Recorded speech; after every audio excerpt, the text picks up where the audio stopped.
I'll just redo all of that in just a second. Hold on. We're amazing. We're the best.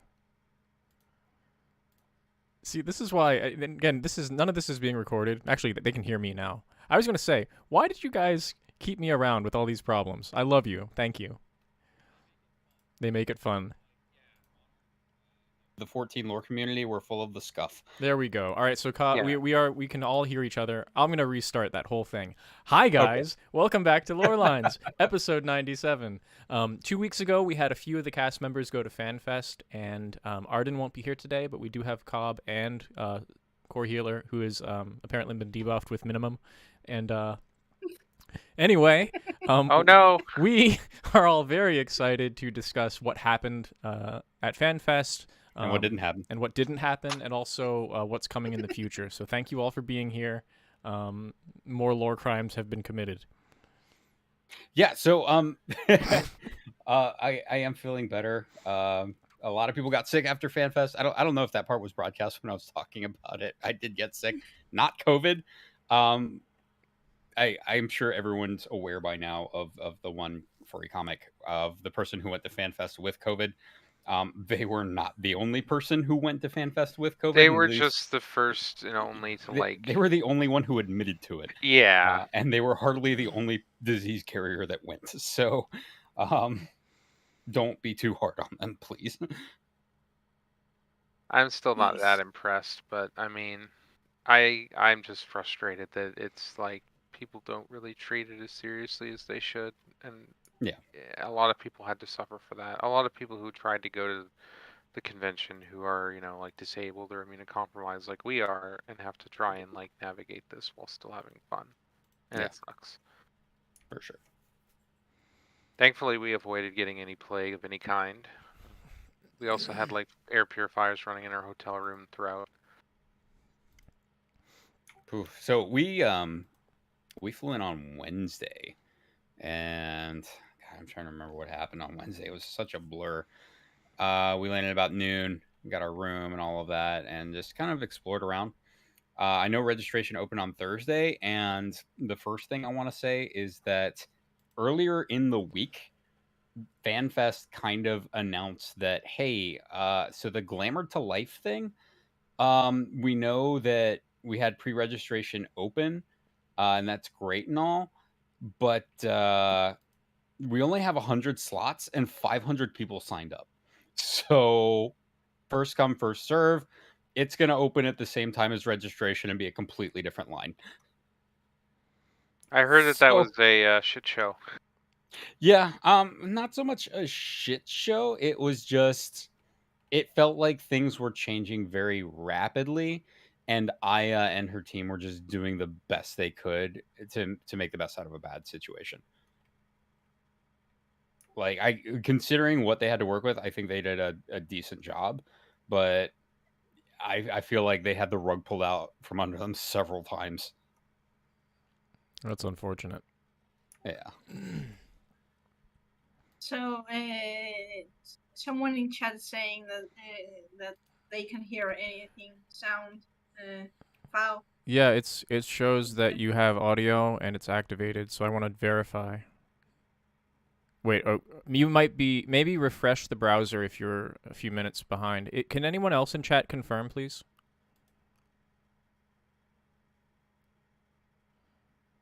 It does look good on my end, so now I'm more worried than I was. So I can hear Meowth. So can we. Great. So that might be you at this point. Tetsu, sorry about that. Good luck. Rug, unfortunately, the actual conversation is broadcasting now, so you can't imagine a better one. But if you could please write down the better conversation and pass it our way. Yeah, we'll put it in a script and Cobb can produce it. Hey, I was gonna say rude, but I missed my chance. You did. Like that. And Neil is not here. He would have jumped on that. Fully deserved. Anyway, so day one, I heard there were insane lines, way too hot, like heat stroke situation. Did you experience that stuff? Yes and no. So I didn't experience the lines because I never had to wait until a line outside. Okay. I will say that the signage was very poor. So there was a lot of people lining up for things and not knowing what they were lining up for.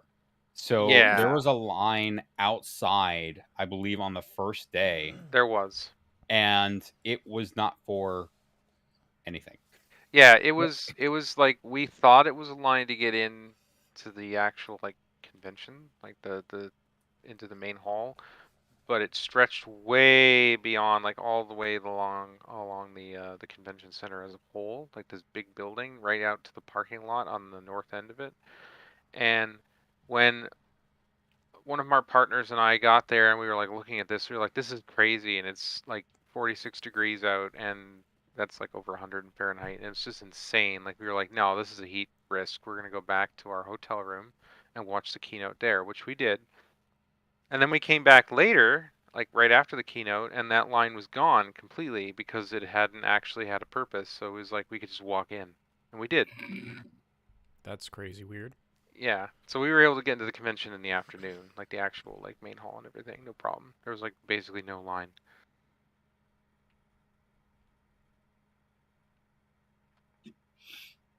I do want to talk about the heat because that's a funny story all on its own. So of course I cosplayed, my wife cosplayed, um, and we did Fortune All in the Millions, and she was in her Emilience 2B with her, the top and her boots.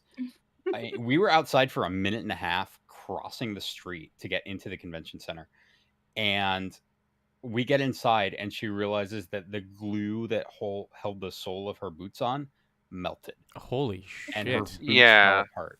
A minute and a half. And it so she had to go back and change. So we have like one picture of us in like her in the full 2B before she had to go back and change into kind of the more casual one. That's unfortunate it as it well. was Jeez. like hot enough you could cook eggs on the pavement. Like I Easily. swear, like it was that insane. Like it, you did not want to be outside for any amount of time during that entire thing. Like it wasn't that much better in the convention center, but at least it was like theoretically air conditioned. It was mainly hot because there was other people around, but it Yeah, was exactly. And way hot outside. like usually when it's hot outside, you're like, oh, a nice breeze, but it was worse. It made it worse when the Right. breeze came. When the And breeze came, it felt like hell was opening up and spurting at you. so the best analogy I can think of is imagine you have a car and you leave it out in the sun all day and it's the middle of the day and you're like, oh, I got to go run errands.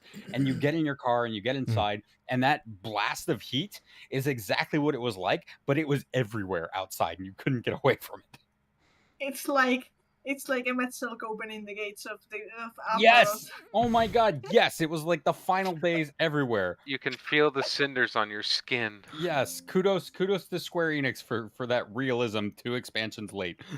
That's really funny, but Yeah. also horrifying. I mean, when the car's hot, even in an afternoon where I live, I open the door and don't go in for 2 to 3 minutes. So to walk around in internal car temperatures sounds pretty bad. Yeah. Yeah. And Tetsu, we will go into that because there is a lot of that. I've been fully convinced not to move to Nevada. Yeah, no. You have to live in air conditioning there like you do Yeah. in Florida. It as I called it, it's either Ifrit's asshole or Suzaku's cleavage. Either way, you lose. I choose the second one. I choose the second one. It sounds better, but it's really not because then you get cleavage sweat, and that's no. Are you sure? So here's which is worse, hot weather or humid weather? You know what? I'm gonna go with humid weather. I live in Florida. It's a fucking swamp. Yeah, And you walk outside, we're and very it's like getting acquainted. hit in the face with a towel. Like walking through soup. Yeah, I will say this for Vegas, as hot as it was, it took me 30 seconds to do my hair, and it stayed that way the rest of the day. So I will give it to hot weather. Yeah, that was true. It was a dry heat. It was a dry heat, but yeah, we caught part of the keynote going in, just because we had the malfunction and everything that was going on. This dying over there. Not sure what the trigger was, I don't know. but it's a dry heat. You know what? Hell's Lid would have been good, but you Hell's would Lid. probably died. So, I mean, yeah, accurate. You get what it really feels like in a volcano. But as I walked in and they had all these sets inside. They had Pandemonium, they had New Charlan, Radzat, the Moon. They had the dance floor with the Loporits. It was awesome. Um, and there's just a lot of different like vignettes that people could interact with, which was really cool. And they had these quests. I do have to give it up for the Gleaners. They were fantastic. They were in character all weekend, and they got mobbed, and rightly so, because their costumes were top notch. I was really surprised. Square really dropped some good money on their costumes, and it paid off. They I were definitely really good. agree. Yeah. That and also the person who was doing the DJing at the Loporit dance floor, who was dressed as a Loporit. No. Oh yeah, the DJ Lafayette. Yeah, that was really DJ boy. nice seeing that person. They all did a great job. They did. I think it was more the like security staff and the like some of the yellow shirt people who kind Yeah, of dropped the so ball. I want to talk about the yellow shirt people. So that was a third party company that Square Yeah. hired. Hmm. They were supposed to have 30 additional people scheduled to show up that never showed up. So they were severely understaffed from the get go. And I think they kind of did what they could, considering they were missing 30 people. And that's the reason that I don't know if anyone heard about the merch line and the battle challenge line being combined into one. Yeah. They didn't have the people to maintain two lines. That's why that happened. Yeah, we weren't able to get either any merch for people we had been unable to get like pre-orders for previously, or get into the battle line to do like, the trial. It was just too Yeah. much every day. This is the first time I haven't done the battle challenge at all. I didn't even try, just because it was such a clusterfuck. And then the communication was really bad, because I remember people getting in line early for the merch line on the second day, and then the staff telling people at the front of the line, sorry, the front of the official line. Meanwhile, inside the little corral, people were already lined up.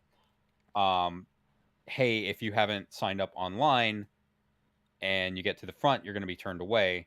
And everyone who lined up early didn't get that message, and none of them had signed up online, and they all got turned away. Damn. So, Well, it wasn't misplacing 30 people. It was just 30 people that no called, no showed. You know, I had a free company mate who went to FanFest as well, and I think day one, he walked around and didn't get into any lines because of lines, and then day two stayed at the hotel, and I'm like, what? Why'd you go? Yeah, so day two was actually a lot better. I remember seeing the food line on day one, because there was no signage for it. It was just a bunch of like little food trucks, and I saw this huge line, and I went up and I was like, "What is this line for?" Because I assumed it was like a signing or something.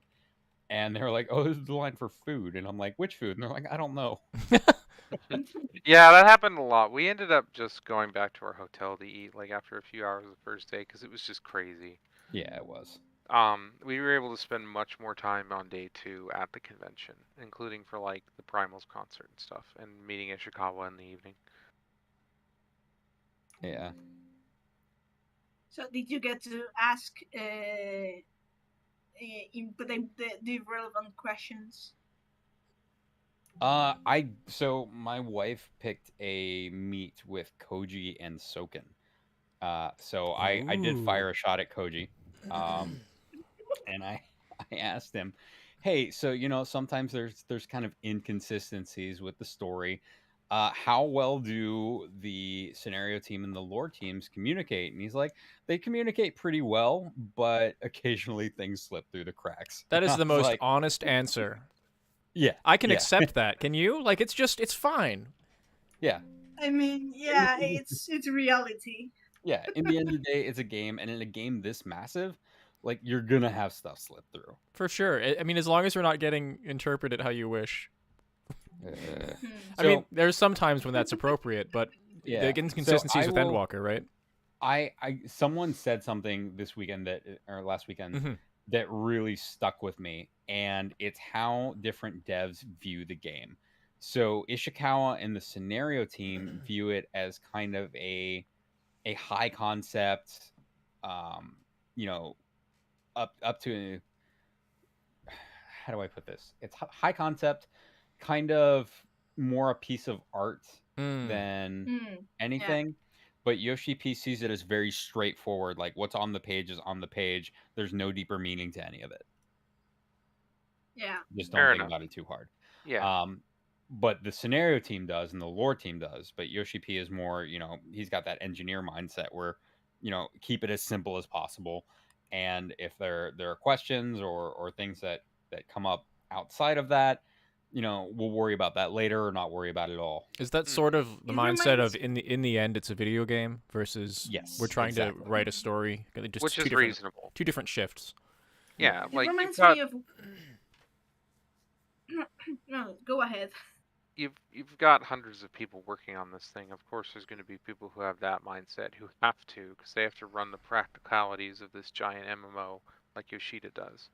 And then there's going to be the people who are trying to focus on making a consistent story that people can dig into and interpret as they want.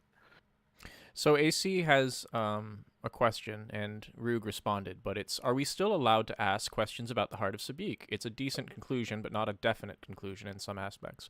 We talked about this a few weeks ago, and I think Cobb had something to say about it, but the fact remains that a researcher walked away with an important crystal. Yeah, Claudian still has the Heart of Sabik, and he's like, I'm just going to hang on to it. I can imagine it in Charlian somewhere, being infused with ether for research purposes. I can only... Yeah. I can only imagine Fortune on the forum are like, we have a fucking nuclear bomb in our basement now. I also took a That definite... they might not even know about. I also took a definite this belongs to me vibe from Claudian, and he wasn't all blah ha ha about it, but, No, but he will be once he Yeah. gets used to his precious. Yes. So He's going to turn into Gollum. Yeah. It will be our next encounter with Ultima. Which we better have. Where's Ayumi when you need him? Rug's got it covered. We cannot expect the Sebiquisition because it does not exist. It doesn't exist if we don't talk about it. I mean, it was inactive in Ultima Weapon until La Habrea quickens it with the primals, so be advised. Yeah. Latent It can energy wake is up. still energy. Yeah, it can still be used, and it will be surely be used at some point. Yeah. This is a Chekhov's And gun it's, thing.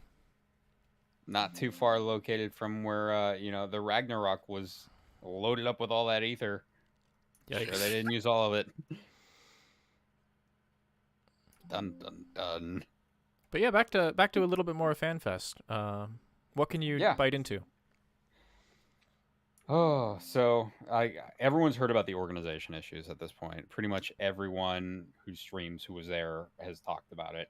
It was a huge issue, especially on day one. It got a little bit better on day two. At the beginning of day one, accessibility and ADA access was great. Anyone who needed accessibility options, they got skipped to the front of the line. They got accommodations made for them. It was fantastic. It was day two when it really started to fall apart. And then I also remember day two security just stopped giving a shit because I had my wristband covered every single time I went through security. Nobody cared. They didn't even check. Yeah, sometimes they'd check your bags, particularly when Tama was bringing in her bag to like hand out stickers. But otherwise, like they would have times where they just wave you through. They didn't give a shit. Yeah, the bag thing was weird. Like if you had a FanFest bag, they didn't care. But if you had anything bigger, then you would get stopped, like a purse or something like that. I ended up not bringing anything but the FanFest bag the times I went, and it mainly just had water in it. Oh my god, the water. Gotta hydrate. You're in the desert. No, but I'm thinking about the water bottle debacle at the orchestra. Yeah, and people like having them lost or stolen, like. Ugh. So basically, one of the rules was you cannot bring a water bottle in, empty or full, to the orchestra concert. And there were people who brought them, and a lot of them were like souvenirs and covered with stickers from people they had met at FanFest, and they all got thrown out by Square Enix. Fortunately, someone managed to grab a bunch of them and posted them online, and they're trying to find their owners. But a lot of really nice water bottles got thrown out for no real reason other than we want you to buy the drinks inside of here instead of. Yeah. And it was like $8 for a little itty bitty thing of water. It was ridiculous. Yeah, I didn't bother with any of the drinks in there. It was like Vegas prices as usual. So Vegas prices for an alcoholic drink is like $20. Yep, Yeah, crazy. That and I does paid sound it crazy. multiple times. Oh no. Ayumi's in chat. Yumi. Hi, Ayumi. If I had my Talking about- suitcase, I would have been suspected of murder. boy. Maybe, but in the You heat, no. You've been suspected of murder anyways. that's true. What say you, Yumi? So now that we've talked about kind of the organizational issues of FanFest, let's dive into Dawn Trail and everything else, the actual content of FanFest. Help me. Kami's suffering because it's his expansion. Oh God, stop calling it that. It is It's an unexpected expansion, but it's cautious optimism. But you know what? I'm glad. I'm actually really happy it's not Maricidia because I feel like there is so much established in Maricidia already that if they went there, we kind of know what we would get. This gives us an opportunity to really create something new. It gives the dev team an opportunity to create something new. And I don't know if the stream is glitching or if we're just buffering or what, but it's an opportunity to kind of build something from the ground up. So pretty much everything up until now has kind of lived on the foundation of 1.0. And I'm really excited to see what they do with the new world, even though a lot of it was rooted in 11, especially with the Mumal Jaw. But it's exciting for me because it's just this whole blank slate. Like I compiled everything we knew about the new world. It was like a 10-minute video. It was nothing. Yeah. And Mhm. like we the lore book has like a paragraph, a page on the Mumal Jaw. There's the Blue Mage quests, one of the Moogle delivery quests, and Some like information blurbs on like fruit or vegetables. yeah, and the from- information been blurbs on imported. fruit and vegetable. Like literally, what we've learned at FanFest was double the information we had on the New World. It was Yep. crazy. Hmm. So, but I will say I had something of a visceral reaction to the trailer when Thancred scene popped up, and I was like, "Oh no, Yeah. fuck, Yeah. And a they're lot of going people with like that." a lot of people freaking out about like Raw eating a taco. There's nothing wrong I about was that. fine with that. I don't care. Affectionately. Let Raha have his food, and then I see the fucking Andean ponchos, and I'm like, "Blah." It looks like a pastiche of like Mesoamerican and South American indigenous people and like a few Spanish and Yeah, Latino it's kind of it's influences. very South Central American. And I'm very like hopeful. yeah, it's like Yeah. not Mexico per se, but No. it's like Guatemala, like the Yucatan area, Yep. Honduras, Right. that kind of Central America. They don't really hear as much about. And the Andes, like that one area that they showed. Heavy Andes, and that's kind of where I'm like, "Ugh, oh no." I'm hoping that they because they talked about this during the lore panel that they're trying to be cognizant of when they make these kinds of references, like not falling into the trap of not doing them justice. Yeah, Being and that's respectful to the source material. So I I'm yeah, I hoping remember they'll follow that. through with that here because it has been a stumbling block in the past. For sure, for sure. And that's not really my concern here. Like I think they'll do a good job with it. And from everything I've seen, there's a lot of stuff that could potentially go really right. It's just kind of embarrassing to see it dragged like in front of everyone. And I'm like, oh, I recognize that. Oh, I know what that is. Oh God. This is terrible for That's- me. Just because people are gonna come asking me about all this stuff and they're like, is that what it's really like? And I'm like, this is about 50-50. So, as someone who has like an introspection on this, because I don't understand it. W- how do I phrase the question? Are there specific things that bother you, or is it just because it's not been in full view typically that you're concerned or nervous? It seems like So you're I don't want to use the word embarrassment, but it's almost like a shyness about seeing it on screen at all. I don't know. yes. So imagine if you're from a small town and you move to the big city, and like 30 years later, you're walking along, and then this like super popular movie comes out that takes place in your hometown. Okay. That's the exact feeling. Yeah, it's just too close. Yeah, exactly. It's kind of like this is kind of dragging like my formative experience out into the open, and it's just kind of like I don't know. I feel like it's going to inform a lot of people about me, not necessarily in a way I want to be out there. So If It's that a makes little. any It's too sense. close to home. So my Yeah. follow-up question is, and it's simply because we haven't experienced this before in the cast.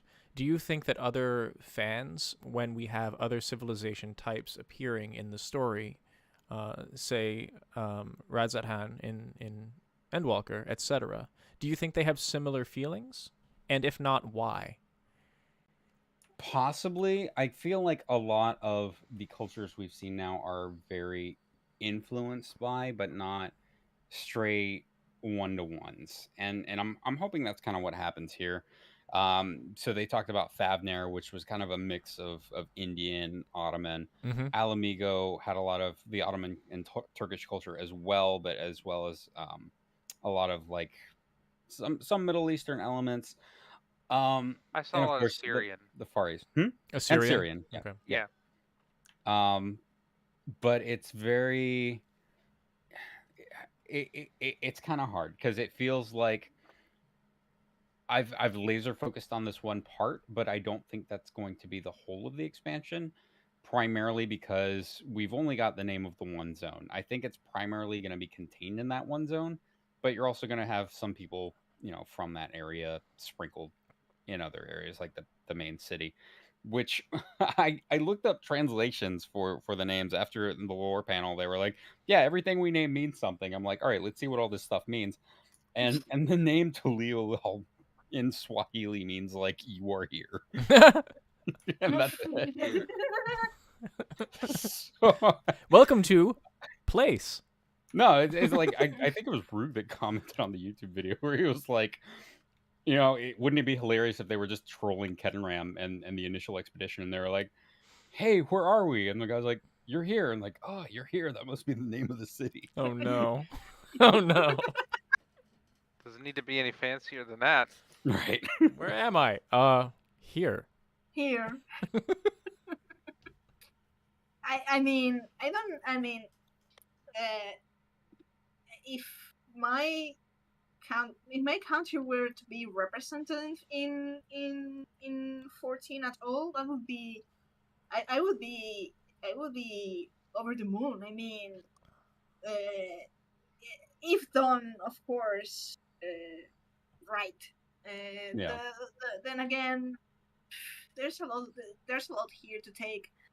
So it's inevitable that that. So here's the thing. For content creators and video games, the word based on, I think we discussed this. I think I ranted about this in the Discord the other day. The word based in is kind of like people take it like, how should I put this? Based on something doesn't mean that it's going to be the exact same thing as the original culture. Of course, you're basing on it, which is, for example, my approach to fanfiction. I have to be as close as possible to lore, but then if I didn't add part of my own sprinkle, if you want to call it like that, then it would just be a copy, So there's this sort of complicated balance between, and if I may, nowadays the line between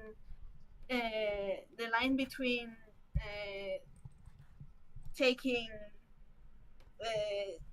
making your own interpretation and offending someone is very, very, very thin. So, uh, so uh, even if so it's kind of, for example, I fuck, Yumi's not here. It's okay. You can still make fun of him. He's in the chat. Yeah, he's here. He's in the chat. Okay, so the most recent Pokemon games, they were based on Spain, right? Hmm. The new region, and we were and there were not the stereotypes of that you may expect from Spain, but you could tell for as a Spaniard could tell that that was Spain. That's definitely based on Spain. I think that's the feeling that based on should evoke instead of going for tropes are inevitable because they make easier for the audience to understand the culture they're supposed to be looking at, you know. But the thing that we all want to avoid is stereotyping, and there's a major difference between a stereotype and a trope, and people so often mistake tropes for stereotypes, and and yeah, and that's and I don't think that Square Enix is going to go for stereotypes. They took tropes like recognizable elements for a trailer, and they exposed and they basically with for example the taco the thing uh, a few things like that like the treasure map or the ruins, the style of the ruins and stuff. With those were just visual clues for how long is the trailer? 1-2 minutes in that short space of time for people to identify which culture we're looking at. You know, so that's necessary, but it's not disrespectful. So and I think that's the appropriate approach, and there's nothing to to really feel concerned about. Like if you know, in I think Japan does a good job of not stereotyping. They use a lot of tropes, but they don't really stereotype, and that and I went a bit. A bit off topic, but Well, I think it's relevant and important because we're navigating this situation with the cultures, and it's like you said about if Spain was represented, you'd be over the moon. It's interesting because Eorzea is supposedly broadly European if you look at the continental structure and the island being Britain, but then you look at you look at Limsa, but what culture is that? It's certainly not England, so there aren't these niche cultures generally. I mean, Garlemald is like a Russia hybrid, right? It's not really anything. I mean, I would say Limsa is like the naval British Empire, but pirates. Yes, Well, that's the thing. It's the but yes, pirates part. There's weirdness there. Limsa is like Mediterranean pirates, which is Right. kind of amusing. But though, one thing. I mean, it's not exactly my culture between quotes, but Verlit, the how's the town called? Like country called? The town in Verlit. Turncliffe. Turncliffe. So that place, that's absolutely very, very, very Mediterranean, but more like in the vibe of Greece, some parts of Italy, but definitely a very Greek vibe. But Mediterranean culture is like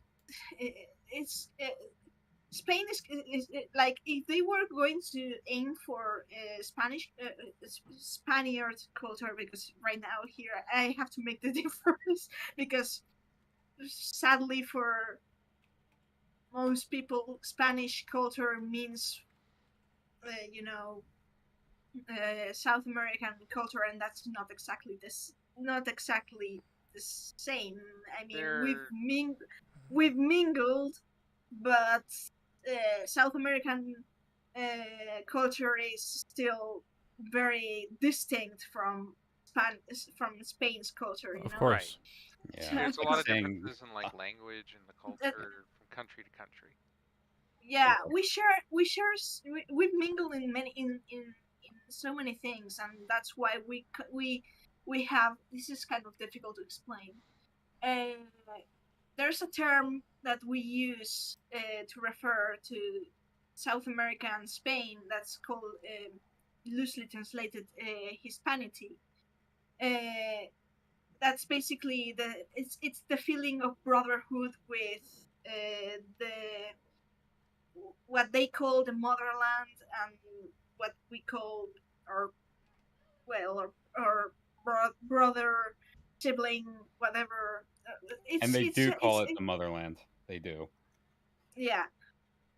So it's kind of like, but still, even though we share this sentiment, the culture, the culture, especially the indigenous culture, has, I mean, we didn't we as in as in 500 years ago, we didn't go in there to massacre and burn everything and race or blaze our trail.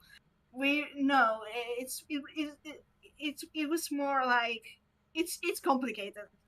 It Yeah, there was certainly so quite a lot of that, but you're saying the intention. Yeah. there was a bit of that, but the it's a complicated story. If one day you want me to, in regards of Dawn Trail, to talk about the story about the Spanish Empire and South America, then I would be glad, because sometimes we it's still the and this is something that actually, I'm not going to say bothers me, but kind of. Mm, so here's the thing. You'll apologize if I'm talking too much. Here's the thing. If the new world is going to be South America, and the indigenous people, the indigenous culture like Mayan, Incan, Aztec, what worries me is worries in a sense is that whatever evil evil force, or effort is going to be compared to to the Spanish, you know. I guess we'll So see. I mean, that's the truth because and in that sense, that would be, how should I put this? In that sense, that would be not inaccurate, but there's a lot of mm, urban myth about the Spanish conquest in and in, well, it depends on on the historians, and there's been a lot of relevant, uh, so we kind we kind of call it the black legend, uh, which is basically, because most of the Spanish conquests were then recorded by the British, and the British didn't like us much, so we're depicted, and history is written by the victors, so we're not depicted as very kind when, yeah, well, well, I don't think you have to worry that's about it the too much. Square Enix doesn't really have a history of I broadly know. slandering cultures, but we should probably put a pin in that because it's been about 8-10 minutes. Yeah. But So go noted. I ahead. mean, there is a question, an open question that Meowth's bringing to the table as to if there is anything evil going on in the main story quests having to do with South America or Mesoamerica. There's actually a lot of historical incidences on both sides of that insane conflict from the 1490s through I forget when it really ended, but the end result has been an interesting merger of cultures with a lot less ostracism and a lot more genetic mixing, and the current relationship between Spain and the conquested countries is perhaps healthier than we've seen in other examples of that colonialism. So it's a very complex picture. I highly doubt Square will go real deep into that. It's very messy and very fraught and very political. But I guess we'll see. Mhm. Yeah. I like what Rug said in chat, where he likes how how muddied Eorzea is compared to Correct. Othard, which is very straightforward. And also, not sure if Garlean's attacking and taking over Eorzea really drew the community's ire to the Russians back in the day.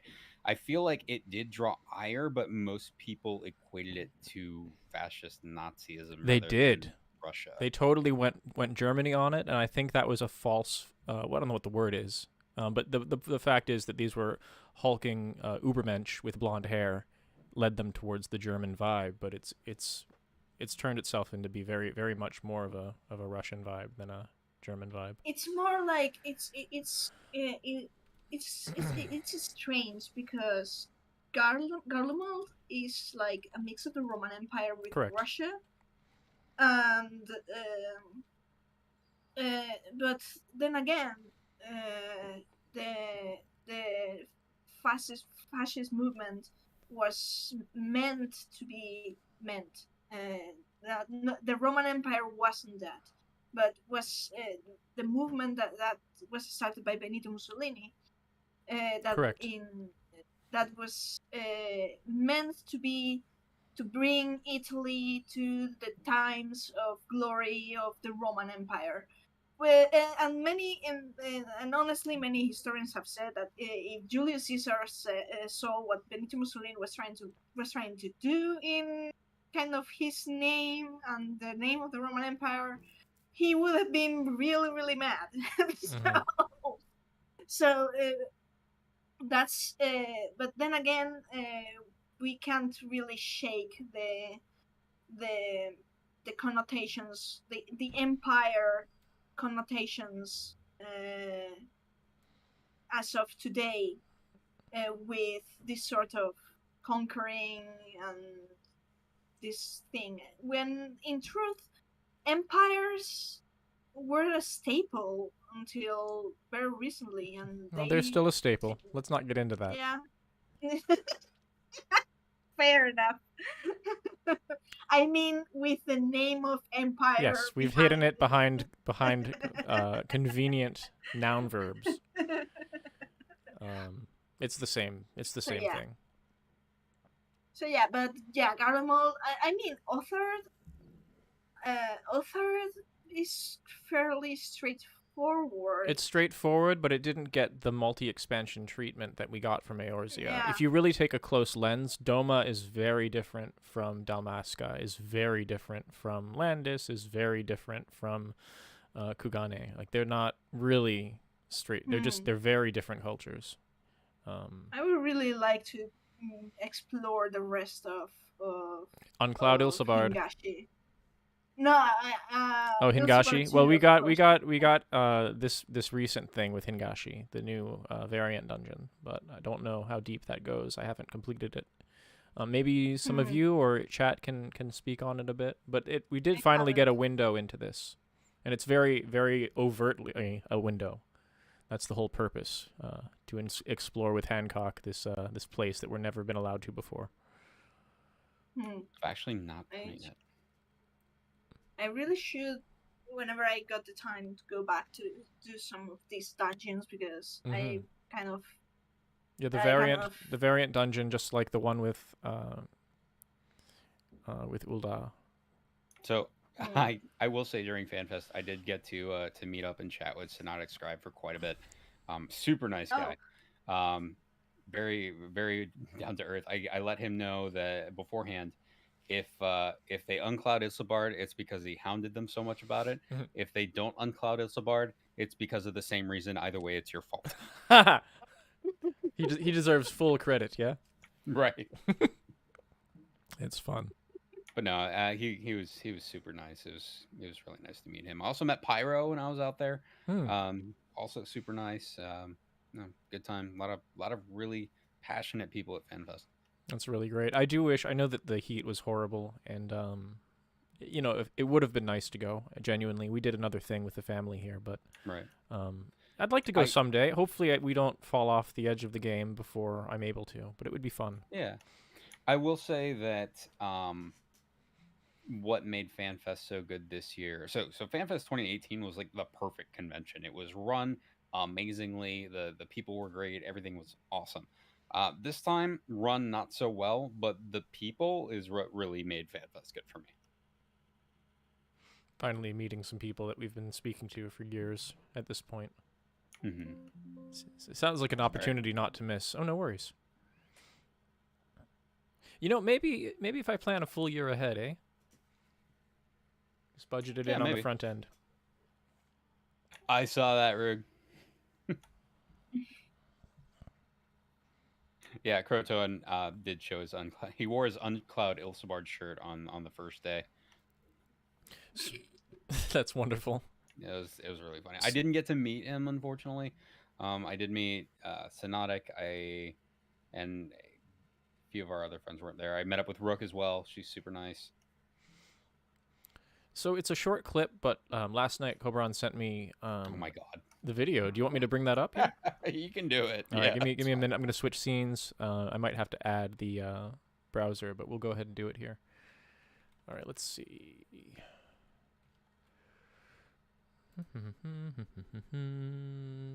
So yeah, I mentioned that Glamour to Life was kind of a train wreck.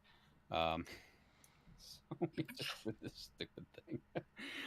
And I assumed stupidly that the order we registered in on Thursday would be the order that they would have us line us up.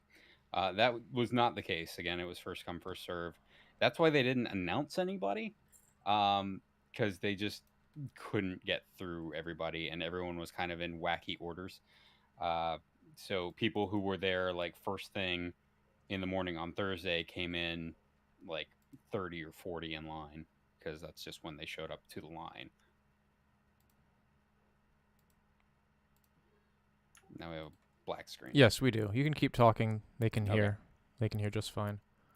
So yeah, it was really fun though. Again, Aya and her team did everything they could to make things as smooth as possible. But again, the dev team had requested, in order to accommodate more people this year, to not make it a competition. So they opened it up. They didn't, for whatever reason, expect to get way more people to sign up. So they tried to consolidate as many as they could into large groups, which is why you had a lot of people going up in costumes that didn't necessarily go with each other, just because they were who wants to group up with other people, who's available, and just kind of slamming people together to just get as many people on stage as they possibly could. And we're humming.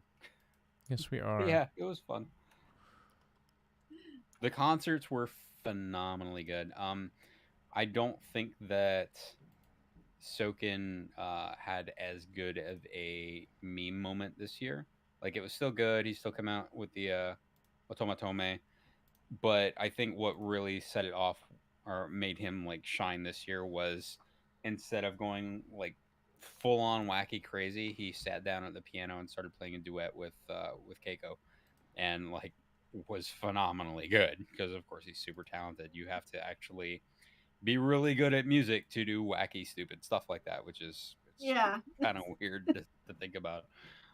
But no, it was a lot of fun. Jason Charles Miller and Amanda Aiken were both at the Primals concert, and Jason Charles Miller he knows exactly what's going on here. And he was like, let's just get the crying out of the way first, and did Close in the Distance first. I was like, you're a monster, because I was saving up my emotional stability for that song. I was like, oh, they'll end on that, and then I can just cry for one song. No, I cried for the whole damn concert. I was like, you're a monster. At least it was a wonderful experience.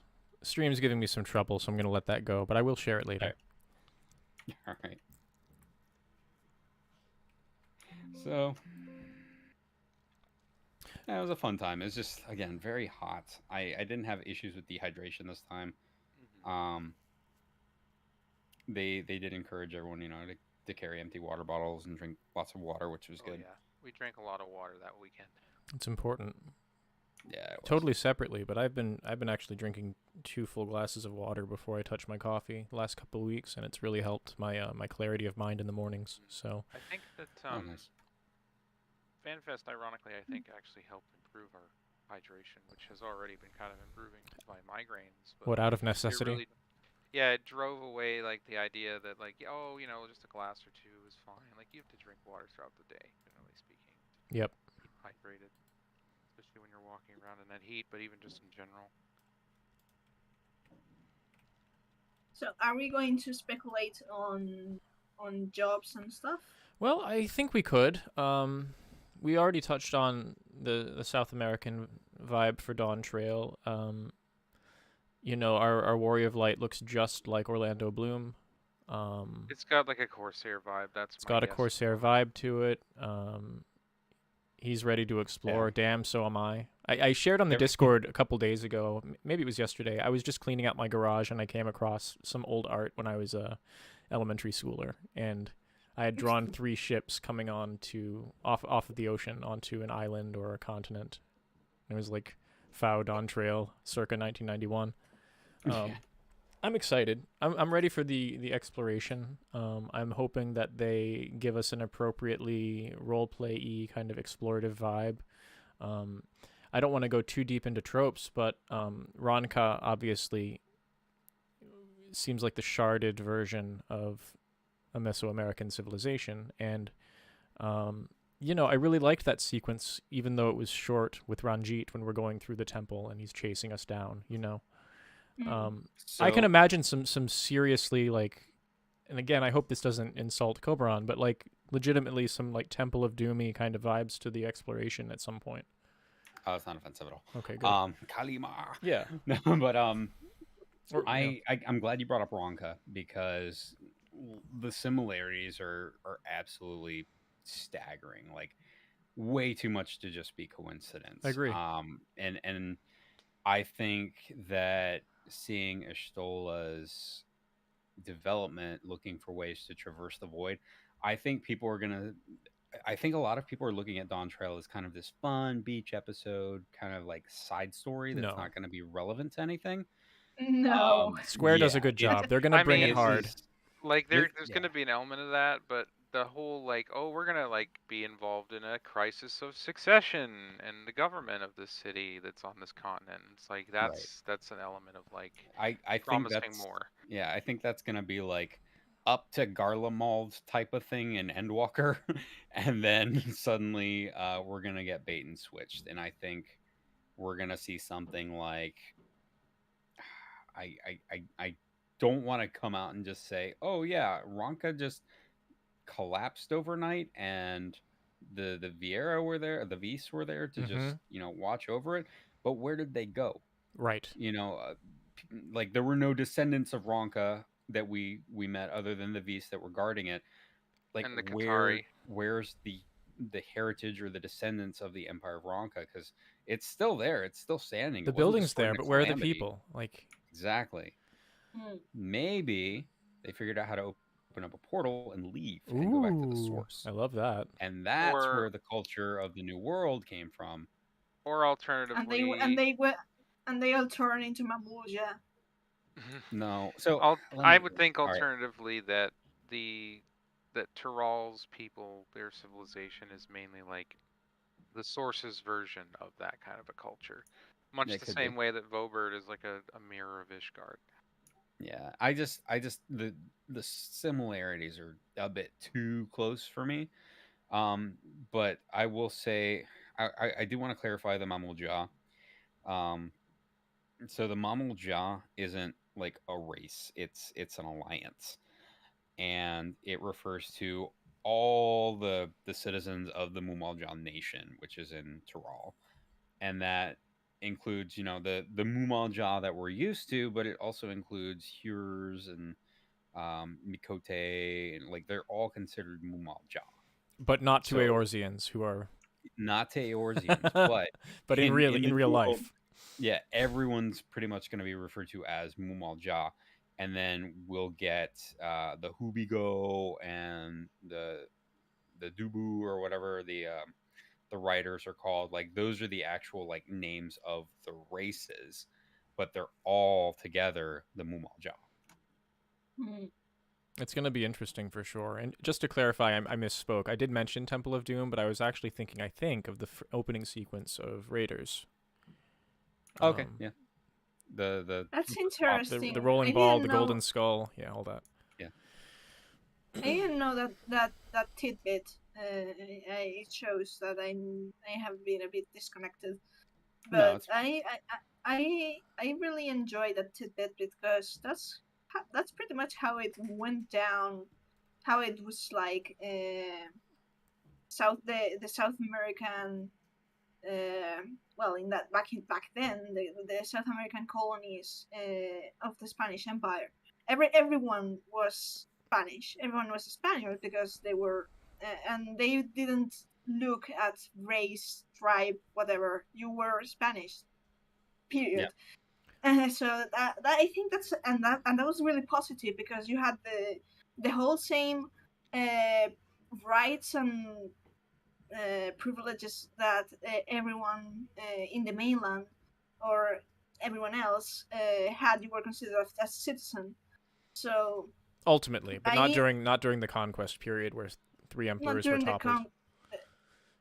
yeah, Yeah. but that's But the that's aftermath, the aftermath, yeah. the aftermath, the aftermath. During the aftermath, everything, every single part of it was considered the same country, and the citizens there were all the same. So yeah, so I find that tidbit that if that's a reference, that's a really well done one because it shows that they've made their homework. so I wish I could give them that much credit, but that's been lore since ARR. Um, so I don't know if I can necessarily credit them with that or if that's just a holdover from 11. So I'm not sure. Mm-hmm. It's hard to But say. it works. Like you can't deny that it works really well. My thing. So I was translating the names, and Taliyal means you're here, which is kind of silly. And then we've got references from Hebrew. There's Quechuan. There's all these different languages that are coming together, and it's very much a mishmash, which does feed into this whole. It's a bunch of different cultures and tribes that are coming together to make the Mumalja nation. And I just think it's really interesting. Whereas the ancients were solidly Greek, Garlean Empire names were all Latin. Here we're running into just like this weird mishmash of places that they're kind of like, we're not going to use this culture specifically for anything in the game in the future. So let's just take this language and this other language and take little bits from each and make kind of this American culture, for lack of a better term, Right. where everything is just kind of blended together. It's a blending, yeah. I mean, it works too because the South American cultures are so many, and there's so many languages. It's like a pot of of so many influences too. So yeah, I mean, I think it works. So some, I mean, I'm curious about the Hebrew and stuff because that's not something that I would expect to find in something based on underlying based on South America, but it's fantasy, so Right. you can do pretty much whatever you want. So I have a couple questions for anyone who Yeah. can answer, but primarily Cobb. First question is is sort of a thematic / environmental one.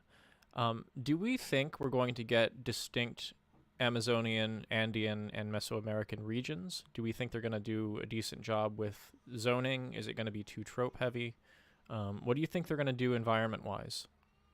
So yes, I do think we are going to get distinct regions. Urcopacha is definitely Andean/Peruvian. Yes. Whereas Yachtel is more along the lines of Amazonian, despite the name possibly being Hebrew. Take it with a grain of salt, but Yachtel would be, mountain or mound of the You hand. know, it's. I mean, this may be a stretch, but Yachtel could be Hebrew, but it's also. It almost sounds like a recomposition of Yucatan. It could be. Could. It's just a stray thought. I hadn't thought of it before you said that. It's very possible. The other thing is that because you said that, los cenotes or the cenotes, they're like these sinkholes that fill up with water, Mm.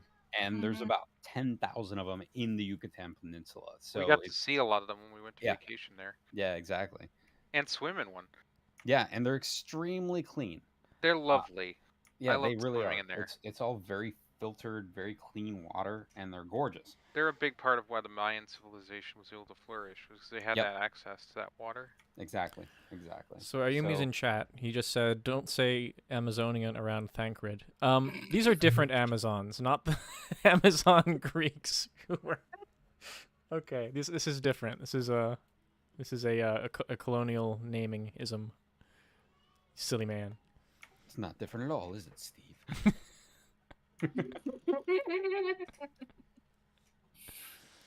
Boy. Although that does bring me to the hunt for El Dorado memes. Oh God. Oh my god. I'm sorry, you've seen them. Would you So- like to address them? That was literally the first thing I thought of when I saw the Dawn trailer or teaser rather. Mhm. God, that movie's amazing.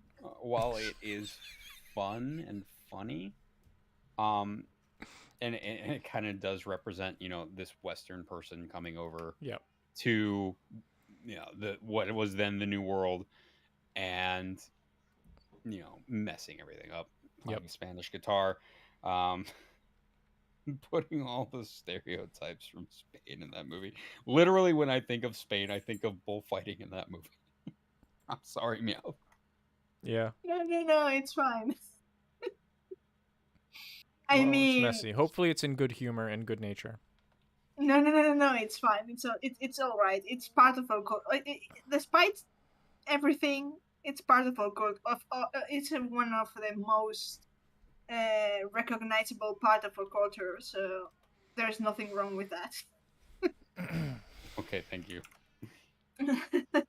I mean, even in Pokemon, Tauros, the bull Pokemon, they made Yeah. like 3 different versions of that Pokemon for Scarlet and Violet. So so here's the thing. I'm going to share an anecdote. Bullfighting in Spain is a controversial theme because not many people agree with harming the bull, but the moment Scarlet and Violet were announced, you got the entire Spaniard community of Pokemon demanding a Paldean Tauros. So yeah, we're very much the kind of culture that we are so quick to criticize ourselves, but the moment anyone else comes and tries to criticize our culture, we're like, how dare you? You get And defensive second, quick. yeah, Mhm. and if That's they very if- American too. It is. How dare you? and if they represent us, then we're over the moon. So yeah, it's kind of we're kind of weird, I guess. So I've got a follow-up question about storyboarding. So we don't really know exactly what they're going to do with this, but being a non-expert in South America, I do know that I don't have a reference on this, so please correct me, etc. But I think around the time that Westerners were trying to credit the archaeology of Peru and the Andes, one of the groups they actually interviewed said that they definitely didn't build it, and it was a prior civilization that built certain things there. Not everything, obviously, but Oh. certain things. The stuff that the blocks look like they're just too close together. I was curious with this angle, and given that Final Fantasy uses a lot of ancient culture, we're always talking about the ancients in one way or another. Either it's the Alligans 3,000 years before, or it's the ancients of the unified source. Do you think that we might get any sort of mysteries that the current Civ isn't sure about? Aliens. Yeah, Allag did it. I mean, I don't want it to just be It was Allag. Alligans. I don't want it to just be Allag, because the truth is the dates for real life humans being in the Americas keep getting pushed back further and further and further. Yeah. 30,000 years, easy in some places, and Yeah, it is not discrediting a local culture to date certain ruins differently from others. And I'm just curious if we're going to get any sort of archaeology / ancient stuff that isn't just like present, in the last real life 500 years, present day history stuff out of this expansion. So It's a very long question, but maybe you can touch on that. No, my short answer is I really hope so. Literally everything we know about the New World is from Agorzia's perspective. Like, Correct. we have no New World history of its own. And that's something I'm really looking forward to learning more about. Like, how did the calamities impact the New World? Right. You know, the 7th Umbral Calamity probably didn't impact the New World at all. It was very localized. Right. But all the other ones, the Calamity of Wind, especially the Calamity of Water, Yes. I was researching the giants in Andean culture and Incan mythology, because they're like, hey, there's giants in Urcopacha. And I was like, hey, that sounds interesting. Yeah, that sounds And interesting. in their creation myth, they're like, yeah, giants came before people, and they were all wiped out in a giant flood. Yep, I'm and like, this is "That the sounds global deluge myth. Yeah, exactly. No question about it. And it's in hundreds or thousands of cultures. It's all over the world. Oh yeah. Nobody thinks there was a global total flood, okay? But there were some events that happened about 12,000 years ago in real life. Yeah. And there was Absolutely. a ton of localized flooding in different places. So it's all very curious, and I'm always itching for this sort of borderline conspiracy theory insanity. It's just part of who I am. And I'm hoping for some crazy in this expansion. I guess I'll put it that way. Yeah, I think we're gonna get it. I think we're gonna be pleasantly surprised. I think people are letting down their guard, and they're not going to expect a heavy story out of this. And I think it's going to be very heavy. Right now, since they're following the ARR model, I would not be surprised if it was something as heavy hitting, as not quite as heavy as Heaven's Word, but I think we're looking at an expansion that might be at that level. And I love that they're Especially- packaging the teaser in this sort of play, go have fun vibe, and they're going to turn and it on us at and what, we have 96 learned foot from level. years and years of seeing trailers that they are masters of misdirection in these Correct. trailers. Oh, absolutely. So if Emmett Selk was And the this gremlin, is- who is the Mumalja? Mumalja and Mumalja. No, the one that we're Yeah. dueling in the teaser. Google Jaja. Okay, thank They you. already named it. There was a joke though. Yeah.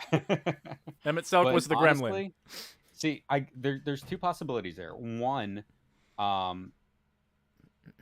that is a contender for the throne trying to kill us. Mm. What I think is more likely is that's the person we're trying to help, Mm-hmm. and that we're sparring with them. It's not a duel to the death or anything. I love it. Well, I mean, Warrior of Light seems very playful in that encounter. Yes, exactly. So when I watch it again, I was like, this does not seem like a fight to the death. Yeah. This seems like almost a training. You burned my cloak. I'm gonna smile. Yeah, exactly. Yay, fight! Okay, Like now- that's what now it my is. clothes are off. I can go hard now. Thank Yeah. you. Yeah. You've defeated the But fire-resistant cloak. Just kind of how I interpreted it. There's a lot of cuts in this trailer, like an insane amount, more so than any other trailer that I think we've gotten to this point. There's a lot of. I mean, this was the teaser trailer, so there's going to bound to be lots and lots of stuff that they're going to show in the following fanfests, I guess. So Yeah. I apologize because this is not actually Dawn Trail related, but I want to address in chat. Rug says, "Come on, Fao. That gremlin is in Holminster Switch. He says the lines, but they are not voiced." Listen, here, that just increases my evidence because either they are using Storm of Blood 38 times in Stormblood, or Emmett Selk, the gremlin, is watching us in Holminster. Because he says the line right before we fight Hades. He says it in that cutscene. This is just what they do. They repeat lines repeatedly in their expansion. It's like their little, almost Easter egg, but a little bit too obvious. And, I think Gremlin Emmett Selk was watching us in that dungeon. I'm gonna say this, and this could either be like wacky out of nowhere, wild, but this is about the time they tend to bring things back. I fully expect to see the shoe bill in this expansion. Shoe bill. And I sincerely think that we're gonna see some ties to the first. We already know in 6.5 we're going to take 0 to the first. I've seen some people really cling to the name Dawn Trail as a link to Asm. I honestly think, and by think I mean hope. I kind of hope that they give the Convocation a break. I agree. This expansion, they've just kind of hammered on it since 5.0. Yeah. And like I get it. I'm kind of okay where they ended it. Like there's stuff I wish they had done. I didn't love the ending that we got in Pandemonium, but I accepted it. Mm-hmm. It was enough closure for me. Hmm. But I kind of think that they're gonna leave that story and move on. I think that would be wise of them, and I hope that that's the case. I mean, that said, we did see Azem motifs in that dungeon, Alzadal's Legacy, right? Wasn't that on a doorway somewhere? It was on a doorway at the very end. And obviously, the South American cultures have heavy sun motifs. Sun. Yeah. So I mean, I wouldn't be surprised if there's some surface level reference to something that we may have missed or a mystery they're not going to tell us about yet. But as far as main story, I'm with Cobb, and I really hope that they leave the Convocation done for at least an expansion. If they bring anything back, I think we're done with it. It'll be background stuff. Yeah, like very, very background. Yeah, like where were things changed, maybe by whom, but not going to be in the foreground. Something like the Azim step. Like, for example, it's in the name, and it's kind of in their myths, but that's what I mean. Surface level. And still, we don't know what's the deal with the Aura tribes. Fuck lizards. Hey, don't fuck lizards. Anyway. No, but really, I don't really think it's going to be like a major point in MSQ, but likely doing side quests and stuff, we may get that part of the lore or the nods towards the ancients. I think Rug has an appropriate take. Says, I expect to see Azem symbols in places we visit that Emmett mentioned as his tags. I agree with that. I agree, yeah. I also feel like that puts Azem on the same vein of like Kilroy. Sure. And the Azem logo or the Azem symbol is just Kilroy was here. Yeah. I was here. That's funny. Not untrue though. I mean, it could be if it's a journey of, self rediscovery, then it makes sense that Emmett Selk put us on the trail, Dawn Trail. Yeah. So to speak. Boo. That is, it's grown on me a little bit, but I'm not a huge fan of the expansion naming conventions. I have to be honest. I don't know. I mean, it's very much FF, but I just don't. Dawn Trail was, I'm like, all right, are you just doing is this a throw in the towel moment? Or is this, I don't know. What did the, does anybody know offhand how the Japanese title was named? Is it the same? Precisely? No, it's different. They used, what did they use? I know they use colors. There's Shadowbringers is jet black, whatever. Mm-hmm. Jet black villains. Remember. Yeah. I'm not a huge fan of jet black villains either. Gotta be honest. Shadowbringers is the thing. Okay. Gilded Legacy. Gilded Legacy. See, that Legacy. seems good. Okay. You see what I mean? Gilded, as in covered in gold. Mm-hmm. Which means El Gold. Dorado. Which means El Dorado. I mean, Well, gold maybe is the maybe they're gold gonna is do the ancient temple, like really make this interesting and mysterious. It doesn't have to be. So I don't mind El Dorado. It's big enough of a trope. But if we see El Dorado, does that mean we're gonna also see the Fountain of Youth? Ooh. True. And Maybe that's why the though Vieira lives so long, eh? Maybe it's I part of mean- their yearly ritual. Anyway.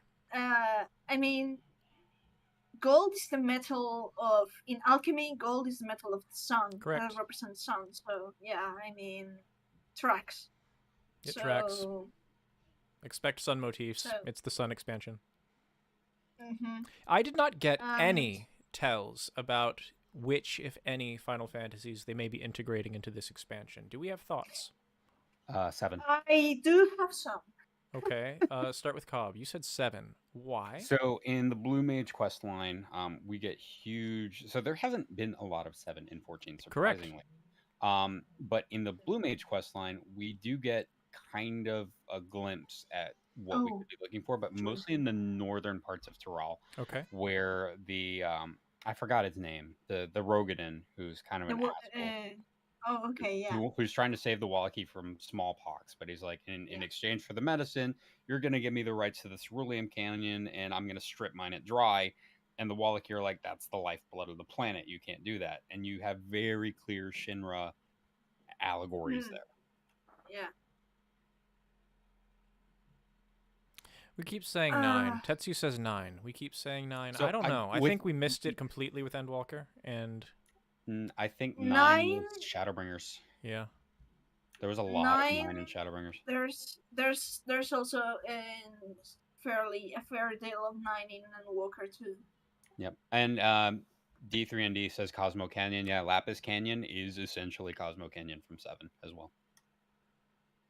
Okay. 7.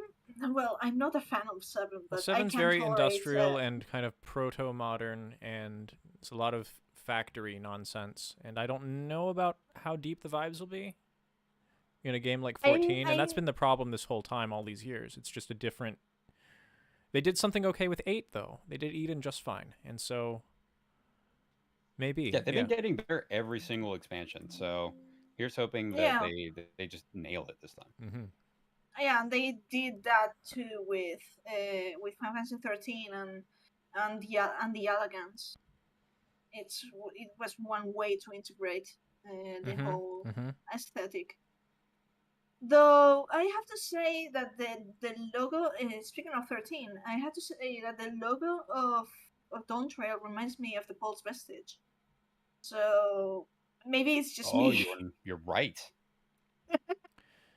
But so for those of you who are new, Beats episode, Hold on a sec. Beats episode, Bodum, the Pulse Vestige, and I'm like, Yeah, go so, ahead, so Tom. for those of you who don't know, who are like, oh, 13 has nothing to do with 14, like the literal foundations of how the world works in 14 are based on 13.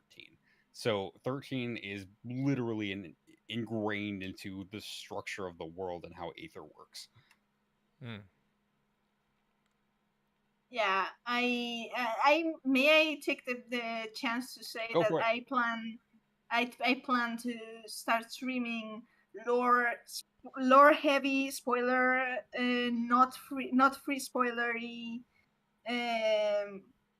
playthrough of the Final Fantasy 13 trilogy with yours truly. I mean, the other time it was Cobb going blind. This time I intend to go hard on spoilers from the get go. All of you are invited, of course. You're more than invited, Cobb, to drop by if you catch me. Oh, I will. So yeah, I will be doing that, and I will be also harping on 14 references and stuff. Mm-hmm. So yeah, I will be doing that. Well, that sounds very fun. If you, I'm still deciding which time I should stream because new meds, new time schedules, the whole thing. But I've yeah. noticed Sarah's been quiet for a while. I wanted to make sure that they had an Yeah, opportunity to. I've just been listening. It's all Okay. good. Well, if you have anything, not I'm not trying to. Just making sure you know that you're here. Yeah. Great. Any ideas from you, Sarah, from references, Final Fantasy references? What do you think's going to be in Dawn Trail? Do you think we're going to In get Dawn anything? Trail, I think we'll mainly get an adventure, Yeah. which will have that mixture of both a beach episode, but also the more serious stuff like we intimated at with regards to like dealing with that succession crisis. But we still don't know enough for sure to like to comment beyond that. When is the next FanFest? 2 years. October. February Oh in yeah, London, 3 years. I think. 3 months. It's October and it's in London. London. And then in February next year will be Tokyo. Yeah, with Tokyo, yeah. And they'll be Okay. revealing gradually more in those instances and a little bit after on the way to summer next year when Dawn Trail releases. It's going to be a long wait, though. It Yeah, is, it's but going to be something where they got to pad out 6.5 and 6.55. again, I've said this repeatedly, but they just need some sort of daily grind kind of content, and I don't mean that in a negative way. I mean something that really draws people in to do on a daily basis, and the game can be plenty fun. So, I guess we'll see. We're coming up on time, though. Wanted to ask what people might be doing as we wait for more content. Finishing Final Fantasy 16. Here we go. How's that been? I don't We know. need I to haven't talk- touched it in like a month. Oh, I see. I had to finish my costumes for FanFest, sure. and We've now I'm still been- cleaning the house. We've been doing a lot of studying for a comprehensive exam, which we did 2 days ago, Hmm. and it was a lot. We were doing an exam for like 7 hours. That's a long test. Other than that, though, Baldur's Gate 3, Ah, yes. Zelda, Fire Emblem, things of that nature we've been playing. Oh. And some of that we've been playing with our partners. I've been seeing videos on YouTube talking about how it seems like Baldur's Gate 3 is redefining what a AAA means. Yes and no. I feel like what Larian Is has that mostly achieved hype? here, it's not hype. It's a very good game. It's like clearly the product of like many years of like not just sustained effort and funding and Q&A from like the early access, but also the fact that Larian had like a lot of institutional experience going back over a decade from doing the Divinity series. And they had a lot of veterans that were able to like apply for like 6-7 years to work on this thing. And not have as much interference from like a corporate entity above them telling them they need to do like microtransactions and all these other things. They might add DLC, but I think that might be the extent of which they're going to actually turn this into a game as a service thing, and not even that. Like it's going to be just you pay your $60, you have your game, and it's a complete experience, and it's really good, and that feels so alien compared to like what we have in the games industry now, but it's refreshing. Yeah. And it's certainly a good homage to the other earlier Dungeons and Dragons RPGs, like the original Baldur's Gates. I'm just glad to see it. I don't have it for my- budgeted, but I am glad to see that it's a damn good game and that it I doesn't would have all the same absolutely issues. recommend it. Yeah. Yeah, I would absolutely recommend it for sure. It's a ton I of fun. it would be I may try it when I got some money. But yeah, for myself, I think likely I will be playing Genshin Impact, Honkai, Star Rail, and Guild Wars 2. I've been playing a bit of Guild Wars. I'm part of the way through Heart of Thorns now. Oh, you're in Heart of Thorns right Yeah, now. my wife's finished all the way past Path of Fire and hasn't started End of Dragons yet, but I got her the DLC that's coming in literally 5 days. So she'll be playing that big time. I don't know if it's they call it an expansion. It is an expansion. Yeah. So yeah. I'm from various different games. Destiny calls it a DLC, but they're fully lengthed expansions. If you play them on the proper difficulty. It's been hard to keep up with Destiny. I liked the game when it first launched, Destiny 2, but it's been a lot to try and keep up with the cost of it. I agree. There's so many other things to do. I did buy this year's drop, but I've mostly when I play, it's content I could have done for free because I do a lot of Right. Crucible, and I don't. If I'm not engaging with the PvE stuff, which is me at present, then why did I buy it? And so I'm sure that I do this thing where I fall off and I come back a season later. So it's very likely that in 3 weeks or a month, you're going to see me harping about how cool Destiny is again. But I am very cyclical with this game. I'm basically bipolar on it, and it's a blast when I'm into it, and when I'm not, I'm just not.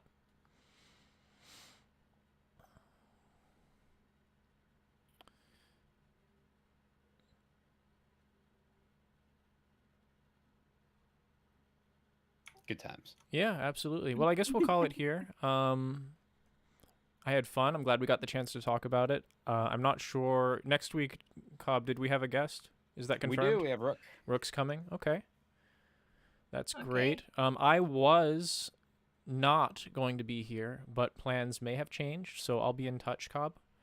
Okay. Sounds And good. but either way, it's going to be a great discussion. Rook is always a wonderful guest, and it's just beyond being a guest. It's just a nice friendship that you guys have, and I'm always happy to speak with her. So it's going to I be believe awesome. she was at FanFest too, so we can certainly reminisce on that experience again. Absolutely. And then I guess we'll take it from there. We'll see if we have any content the following week. I know we had some things in the works, and then Cobran's made a few new videos, which you should all check out on our Lorelines YouTube channel if you haven't. Yes, because nobody's watching them, but lots of people are commenting. Well, so they will that's get interesting. views. Don't worry.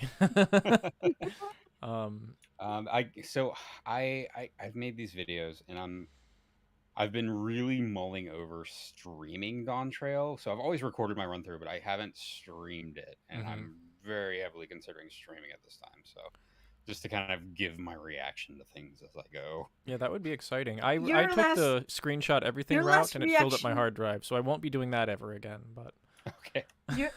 Your last reaction series was great, if you recall. So Oh yeah, to 13. yeah, Yeah. I was truly fortunate to be part of that. I'm glad you convinced me to do it. It was fun. I enjoyed it, and it did change my opinion on the 13 series. It's much better than people give it credit for. Of course. All right. yep, we'll call it here. As always, like, share, subscribe if you enjoyed this. We'll be back next week, and hope you all have a good week in the meantime. We'll talk to you later. See you. Thanks Bye, for coming out, everyone. guys.